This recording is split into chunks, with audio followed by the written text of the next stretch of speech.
आज आपण इयत्ता 9वी गणित भाग 2 मधील सराव संच 1.3 सोडवणार आहोत। पहिला प्रश्न आहे, पुढील विधाने जर तर रूपात लिहा।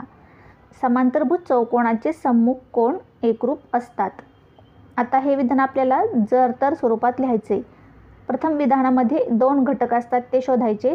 या विधानामध्ये समांतरभुज चौकोन हा एक घटक आहे आणि सम्मुख कोन हा एक घटक आहे। मग पहिला जो घटक आहे तो जरच्या विधानामध्ये घ्यायचा आहे, दुसरा घटक तरच्या विधानामध्ये घ्यायचा आहे।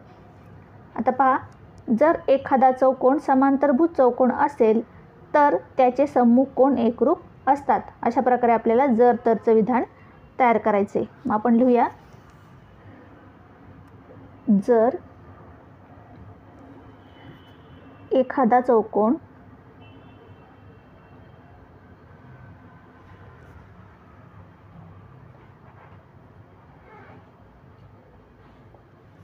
समांतरभुज चौकोन असेल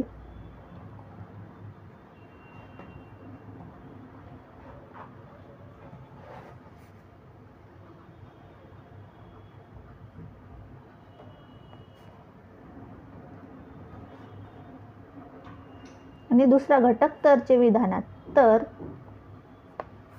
त्याचे सम्मुख कोन एकरूप असतात।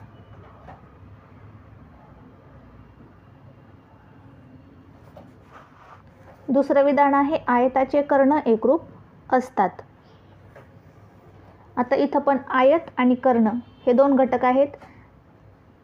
आता आयत पहिल्या विधानात आणि कर्ण दुसऱ्या विधानात आलं पाहिजे। आता जरच्या विधानामध्ये आयत येईल, जर एखादा चौकोन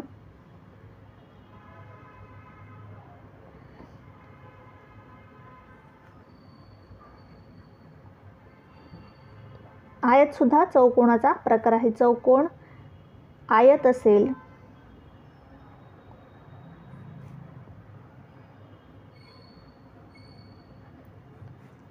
तर त्याचे कर्ण एकरूप असतात।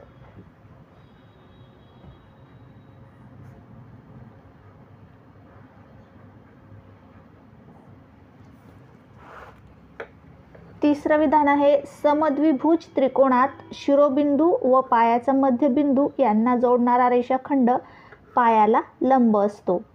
आता इथं पहिला घटक आहे समद्विभुज त्रिकोण आणि नंतरचा घटक आहे शिरोबिंदू व पायाचा मध्यबिंदू यांना जोडणारा रेषाखंड। आता जरच्या विधानामध्ये आपण घेतले समद्विभुज त्रिकोण। जर एखादा त्रिकोण समद्विभुज त्रिकोण असेल तर त्या त्रिकोणाचा शिरोबिंदू व पायाचा मध्यबिंदू यांना जोडणारा रेषाखंड पायाला लंब असतो। आता दुसरा प्रश्न आहे, पुढील विधानांचे व्यत्यास लिहा। पहिलं उदाहरण आहे, दोन समांतर रेषा व त्यांची छेदिका दिली असता होणारे व्युत्क्रम कोन एकरूप असतात।